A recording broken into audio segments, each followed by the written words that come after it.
Ayan po, cage size 3x5x5 po ito na upgrade po siya sa ibubong. Ayan po, yung roof po natin is colored po. Ayan, binibigyan ko naman po kayo ng option is either polycarbonate, stainless, or ganito po. So, ayan. Ayan po, ito po is single door. Tapos, stainless flooring yung nakapackage sa kanya. Ayan po, so dalawa na ano.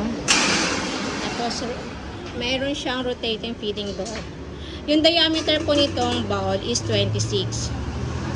Ayan po. So, etong case na ito is pang large breed po talaga. Ayan po.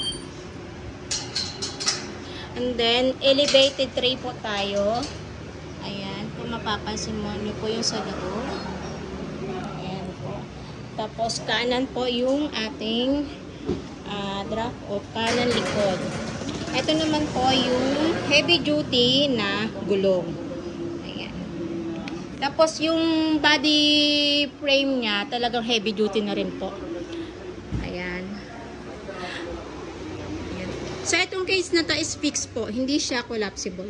Kasi mas gusto ni client, ni attorney na ganito po. Ayan. Kita nyo, papakita ko po yung sa likod. Ayan. Wala siyang ano para lumabas yung tubig. Ito rin po yung sa side. Yung dito lang po talaga sa front ang mayroong clearance para sa paglilinis po natin. Ito po, nakatusok po yan, nakawel po yan, magkabilaan. Ayan. Yan po kung gaano siya katibay. Ayan.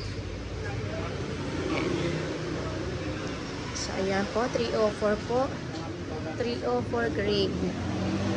Ayan ang mga details po. Ayan. Ito yung ano natin.